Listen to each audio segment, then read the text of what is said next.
Welcome to Sports Scene, a show where these three knuckleheads over here brawl it out to be the ultimate winner and get 30 seconds of face time at the end. I am your host, Collin Talbet, and why don't we meet these three fine gentlemen to my left? Well, first, he runs, catches, and even knits like Randall Cobb. That's Dustin Skolaski.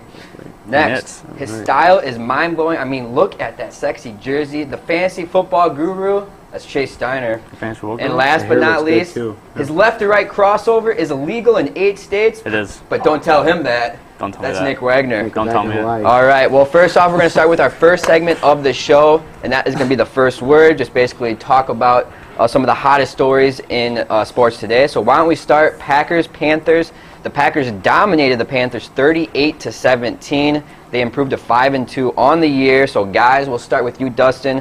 What were your thoughts on the game? What was going right for the Packers? Pretty much everything was going right for the Packers, but I also like to add that it was also about what was going wrong for the Panthers. You saw Cam Newton make mistakes. You saw a defense last year that was second in scoring fall to, I believe, 30th this year. But, I mean, you can't just discredit that because the Packers offense was clicking, was performing at a really high rate. Chase, do you agree? What do you think? Absolutely. I think this was a chance for the Packers to impose their will on the Carolina Panthers and especially to the rest of the NFL. This way they were saying, listen, we can score on one of the league's best defenses, or at least used to be one of the best defenses. And then they also kept a running quarterback in check, which is something that the Packers defense has been struggling with for quite some time with Kaepernick and Russell Wilson and those guys. Nice. That was a good reference, the whole running thing. All I know is that I learned from the game is just how bad Cam Newton is. I mean, did you guys see some of the balls he was throwing?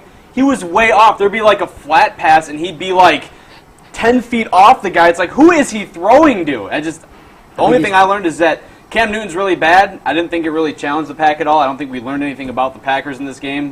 Carolina's defense is terrible. Everybody on Carolina's offense is pretty bad other than Calvin Benjamin, and that's only because he's on my fantasy football team. But otherwise, yeah, I don't think we learned much other than Cam Newton isn't a good quarterback. King of the happy feet, that's for sure. Yeah, for sure. He answers way too much. So kind of just piggybacking off that, we'll go right back to you, Nick. You were talking about how bad Cam Newton was.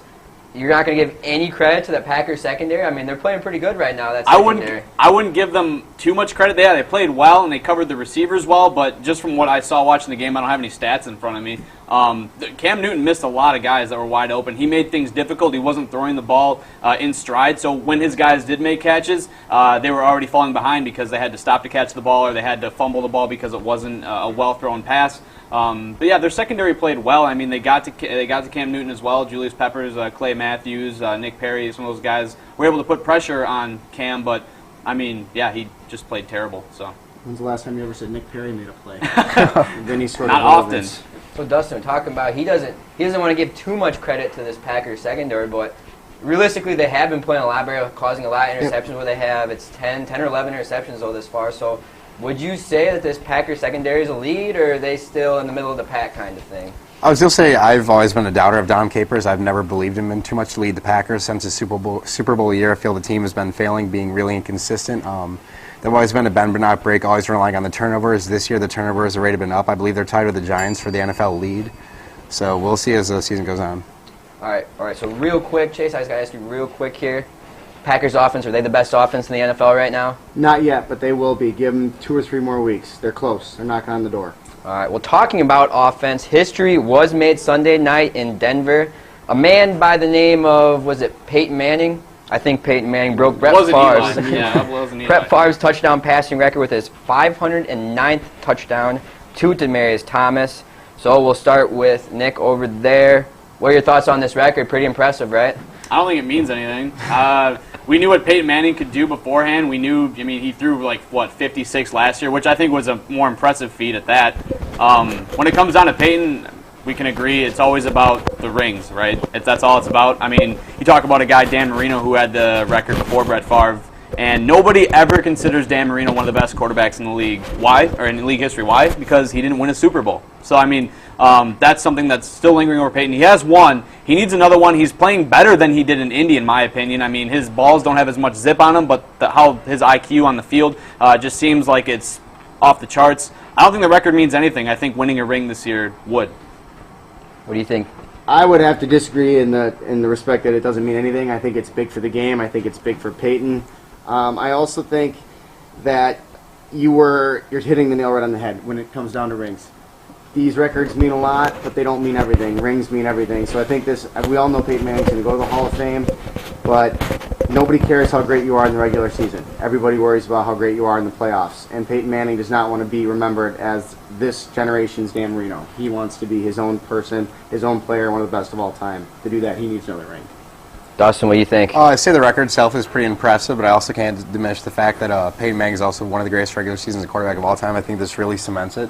Like you said about the rings, it really doesn't mean too much. It's kind of like an empty, hollow record. Like, yeah, it's great for Peyton, it's great for the team, but in the end, what is it really? Here's the thing that I'm kind of referring to. The record's great and everything, but it almost seems like we're in the kind of era like there's no steroids involved. But it's almost like the steroids era in baseball. I mean, quarterbacks are throwing the ball 50, 60 times a game now. You know, it's like, how many opportunities do you guys have? I mean, how many times have we seen 4 to 5 touchdown games already this season? Andrew Luck right now, I mean, he's killing it right now too. I mean, you probably wouldn't see that 10, 15 years ago, and now you're seeing it every single week. There's like one guy that's going to throw 5 touchdowns every single week. It's almost a guarantee now. So the record's cool and everything. I just feel like with how the league is now, especially with all the defensive penalties and things like that, with wideouts and not being able to touch them, not being able to sack quarterbacks, it almost seems like the record, although it's really cool, it's really awesome, whatever, it's a lot of touchdowns. I mean, that's like, well, it's a lot to throw, but I just, I think it kind of diminishes the respect you have for the actual record. Okay, so talking about just the actual record, will this record ever be broken again, you think?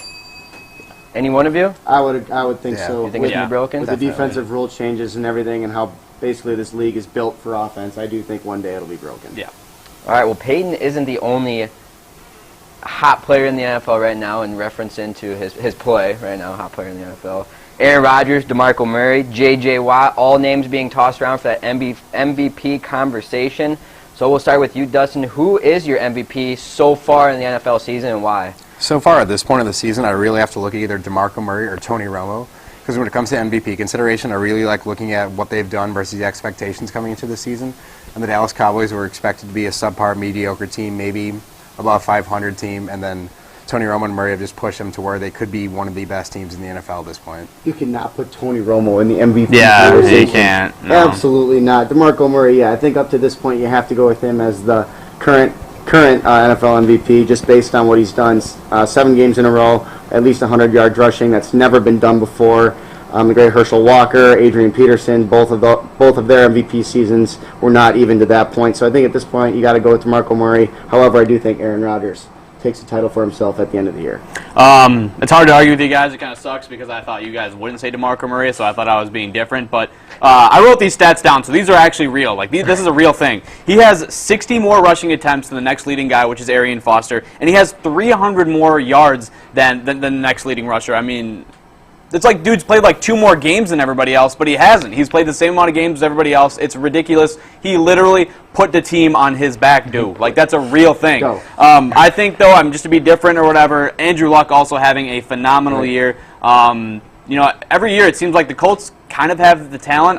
For some reason, I'm like, they might be good. I don't know. I mean, they have a couple good pieces, but then it's like now they're, in my opinion, a Super Bowl favorite coming out of the AFC. So Andrew Luck just putting things together and being that, living up to expectations. I think you were trying to say DeMarco is hungry, feed the guy the ball. I think that's what Nick was trying to say. But there's a couple other, you said Tony Romo. You guys disagree with it. But is there anybody you think in the NFL right now? I mean, you could say J.J. Watt. Is there somebody that's a sleeper maybe that just is going to hang out there for a little bit and could be a threat at the end of the season? Yep. Quietly, it's got to be Phillip Rivers. I mean, that guy's got numbers alongside Peyton Manning, alongside Aaron Rodgers, and yet nobody's ever talking about him. Why? I have no idea. Probably because his cast of supporting receivers and running backs are next to nobody, and yet the guy is still getting it done.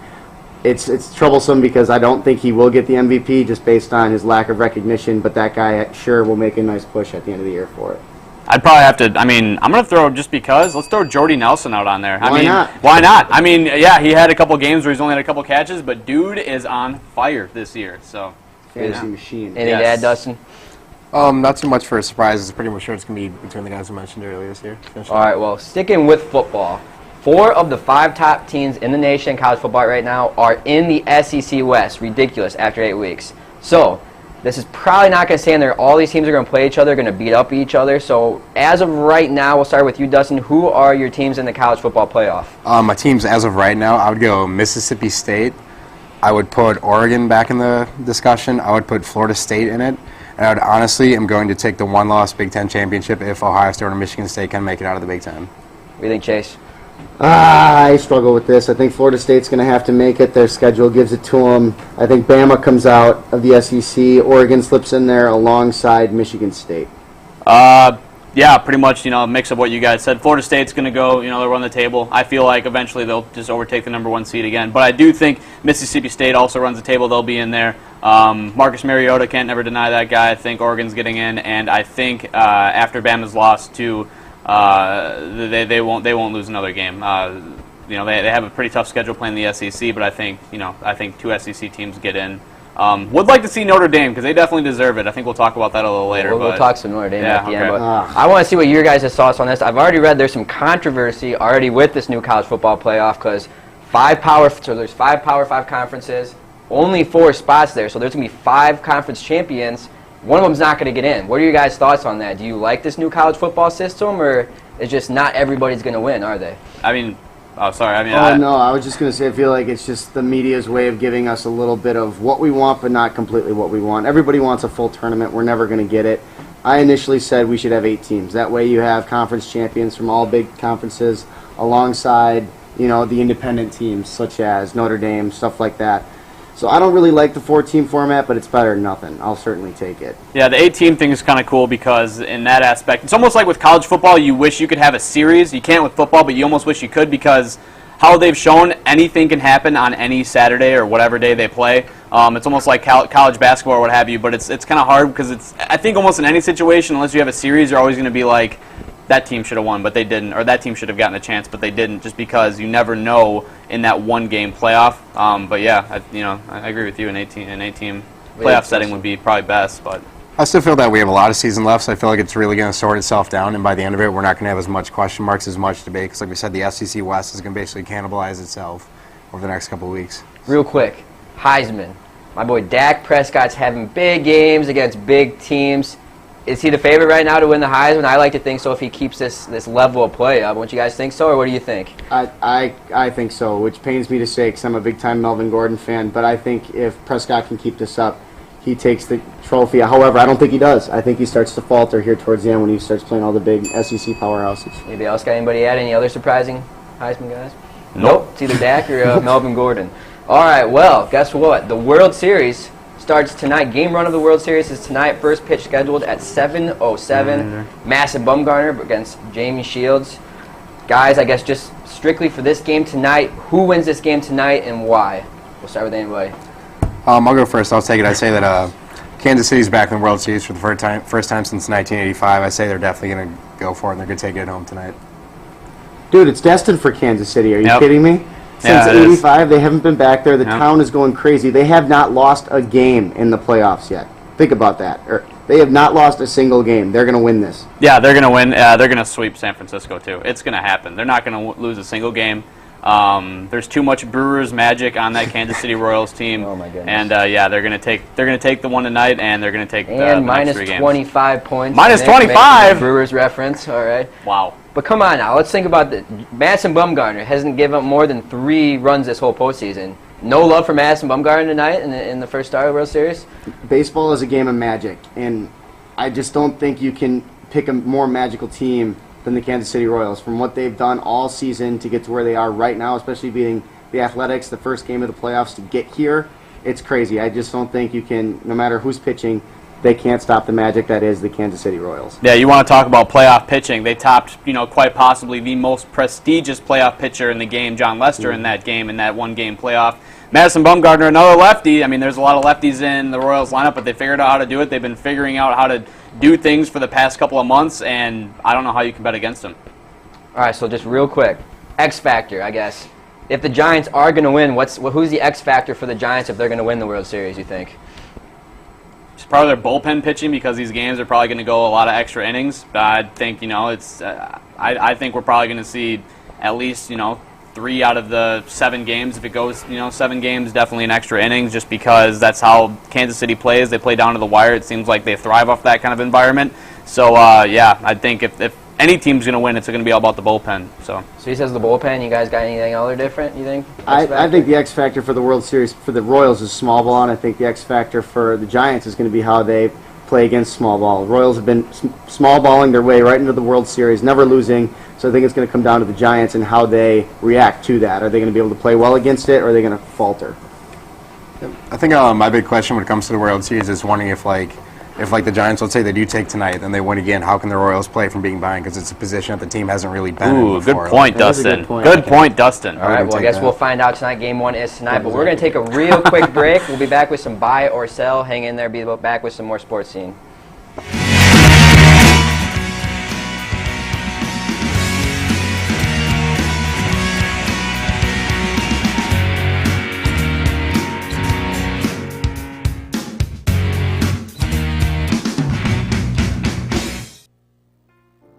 Meet Tink. Oh wait, meet Khaleesi. These are 2 little kittens who need lots of toys and places to explore.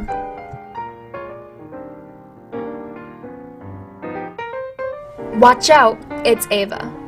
She's a spunky Chihuahua mix of 2 years, who loves the center of attention, especially when children are around.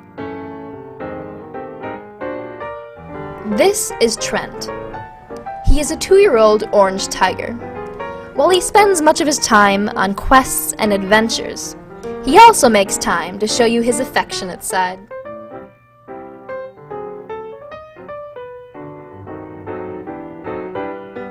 Look at those stunning blue eyes. Meet Koda.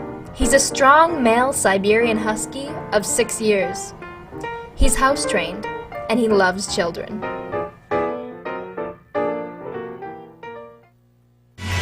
To find out more about adoption for these pets or others, contact the Cooley Region Humane Society at 781-4014. Now, welcome back again. The Cooley Region Humane Society number is 781-4014. Well, after first word, we are all tied up. We're all going to be at 10 points apiece. I think you guys did that right. It says Chase is up by 5. Well, guess what? Hey, Chase is up by 5. Wow, okay. All right, well, hey. The crew in the back there added 5 points to Chase, so Chase is in the lead. That's not fair. Right now. Hey, it's time to play some buy or sell. I'm going to ask these guys some questions. They are going to buy or sell the answer. And of course, it would not be a show without talking about famous Jameis, except he keeps causing trouble. This time he is under investigation for allegedly signing sports memorabilia, over 300 items. So a pretty basic buy or sell question. We will start with you, Nick. Do you buy or sell Jameis learning from all these mistakes that he keeps making? I don't know.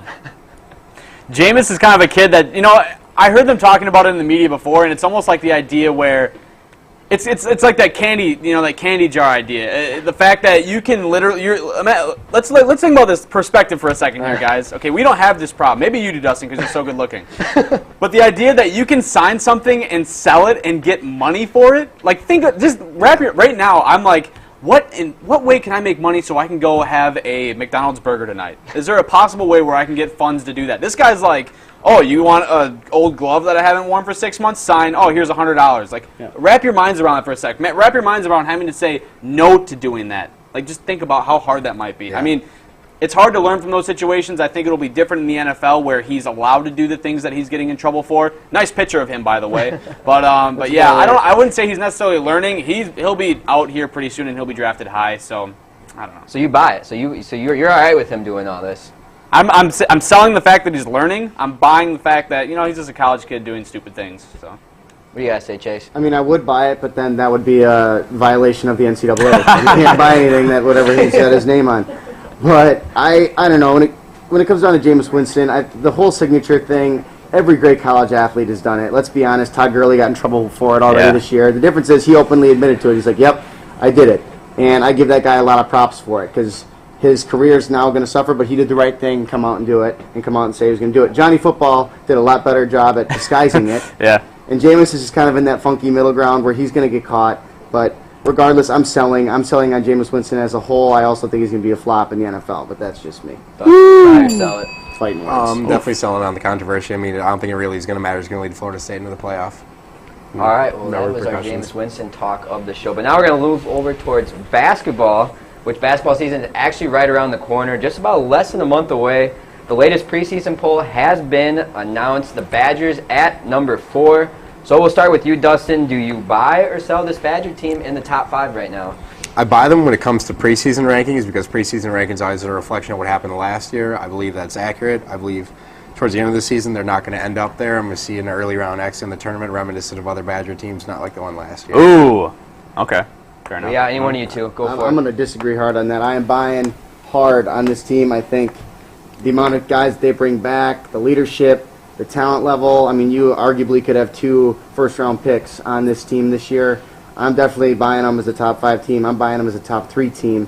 I think they will go to the Final Four this year, and depending on their matchup, I think they can get themselves into the national title conversation. Yeah, we're talking about the entire, all the teams in general, but if you just look at the Big Ten, I did some research, you guys. I actually looked some stuff up. Well, I don't do homework often, but I do research when it comes to sports. Who does? But yeah, if you look at the rest of the Big Ten Conference, literally, every team besides Wisconsin lost all key playmakers. They're bringing in freshmen. You never know what a freshman's going to bring to the team. But Wisconsin is the only team to return as many guys as they did and improve. They got Koenig's coming into the starting lineup. I think that's going to be awesome. He's going to be more of a distributor. That'll move Trayvon to more of a 2 role, more of a scorer role, which he loves doing, by the way, and I really dislike of him. But I think just because of the conference that they're in, the games they're going to get, I think they're going to run rampant in the Big Ten. That's going to improve only their stock. I totally buy them as a top 5 team.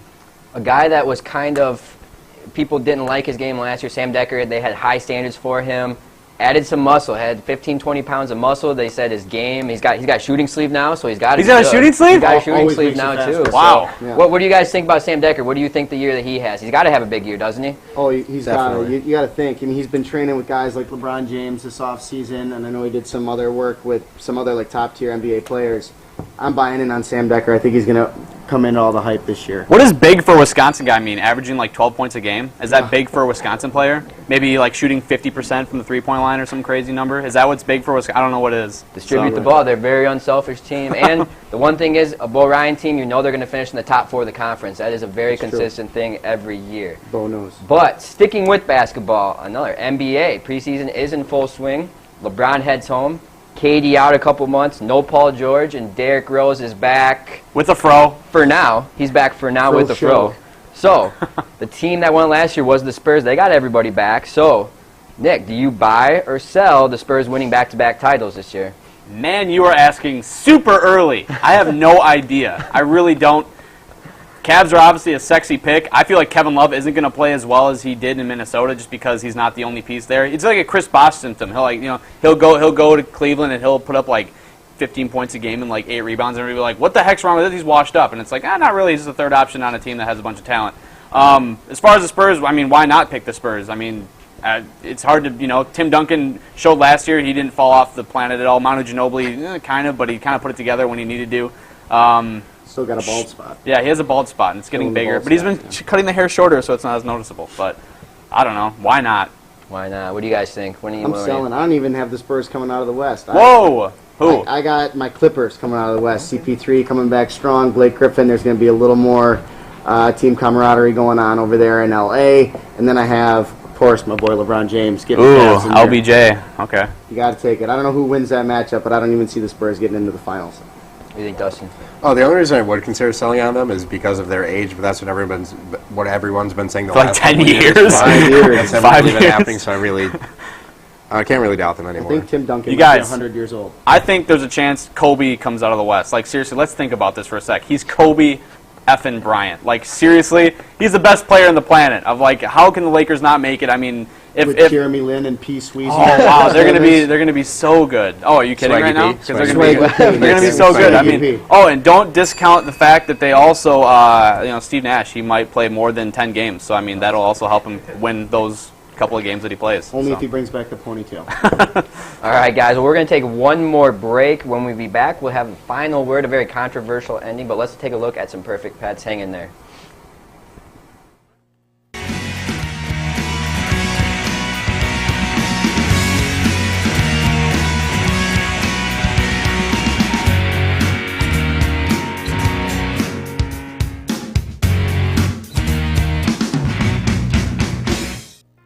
Meet Tink. Oh wait, meet Khaleesi. These are 2 little kittens who need lots of toys and places to explore. Meet Koda. He's a strong male Siberian husky of 6 years. He's house-trained, and he loves children. This is Trent. While he spends much of his time out on adventure, he also makes time to show you his affectionate side. To find out more about adoption for these pets or others, contact the Cooley Region Humane Society at 781-4014. Again, the number for the Cooley Region Humane Society is 781-4014. Welcome back to Sports Scene. Why don't we take a look at the points breakdown right now?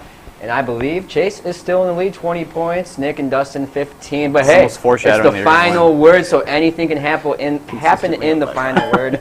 So why don't we start with it? The number 2 and 5 team met Saturday night at Florida State. Florida State survived the Irish late, but not without a controversial ending, as you can see here. Offensive pass interference took away the potential Notre Dame game-winning touchdown. So, any one of you guys, I don't care who wants to start, raise your hand, I'll call on you. What were your thoughts on this game ending? Nick's raising his hand, what do you think? I don't get it. I don't see what it is there. It almost seems like the NCAA, it's a conspiracy. It's like, oh, we want Jameis as the number one guy. He's like the most, the most polarizing figure right now in the NCAA. Notre Dame, I think they had that game won. That would have been an amazing ending to a game, and it's just like, how can you call that? Like, seriously, that won't be called on. That's like called 50-50% of the time, and they call it at the end of a game on a game, go ahead touchdown. It makes no sense. It makes no sense. Not to mention with 2 seconds left on the clock, exactly. Not even. I can't believe they 14. made the call. They wouldn't call that on a Hail Mary pass. If there was a Hail Mary pass that was 50 yards out and everybody was pushing and shoving each other, it'd be like, fair game, I'm the ref. But then for some reason on a little screen pass that never gets called, they're like, sorry, Notre Dame, here's your dreams as I throw them onto the grass. What do you think? Anybody else, what do you think? How often do those little pick passes happen? All the time. Every game. I mean, they probably happen. I think I saw a stat on ESPN the other day, it's on average for Notre Dame at least 8 to 12 times a game. Yeah. And they call that one? That's what doesn't make any sense. The ref has some cojones, man. Making that call. It makes no sense. It sounds like if you want to beat Florida State, you have to be leading by 2 touchdowns. That's how it is. What do you think, Dustin? You're sitting over here quiet. You got something to say. What do you got? Yeah, the formation that Florida State came out of wasn't really matched up for the offense that Chip Kelly called for that situation. If you see the receiver, the defensive back responsible, didn't even get involved in the play. He wasn't involved in the pick. Those receivers don't happen. The touchdown happens regardless. So I say you can't make that call. Right, exactly. Yeah, but it was crap. But like they said, Brian Kelly said after the game, they had a blown coverage, and Notre Dame gets penalized for it. So I guess looking back, the refs, you see this more and more refs deciding games, and that seems to be a common theme here. What do you guys think about that? Well, what are you going to do to fix it? You can't turn that into instant replay. That takes away from the integrity of the game. Plus, even with replay, how are you going to change that call? Yeah, you can't. Because technically he does put his hands on him. Yeah. It's just like you almost think the unwritten rule of, as long as it's not super, obvious and just, detrimental to that last play, just don't call it. It's that simple. I mean, we see it all the time. So Notre Dame's got 2 ranked teams left. They got Stanford, or not Stanford. They got Arizona State, and I can't remember who the other team is left in their schedule, but I guess we'll see where they go from there. So the Irish are still fighting. I want to know who won, Collin. You want to know who won? Yeah. Well, I will tell you who won. The winner is Chase. Horrifying picture from freshman Chase year. is our winner today. His first time on the show, I believe, too. Correct? It is. The first time on Sports Scene, got the win today. It's your FaceTime now. What do you got? Beginner's luck. Well, first things first, I'm going to say we need to change that picture for the next time I win. Second thing, I'm going to go off on a little bit of a rant for the Seattle Seahawks. I'm tired of hearing about the Seattle Seahawks. Yes, we all love Russell Wilson. He's a Wisconsin boy. But moving past that, their defense has now been figured out. They're rated 22nd overall, and they're not going to win that division. And there's too many other good teams for the wild card. They're not going to make the playoffs. I'm done with Seattle. All right, done. Well, short and sweet. Congratulations, Chase, on the first time, everybody else. But that is all we have today for Sports Scene. Join us at, I believe, 3:55 for another episode of Sports Scene, and Thursday for Weekend Review. For now, hey, see you later, knuckleheads.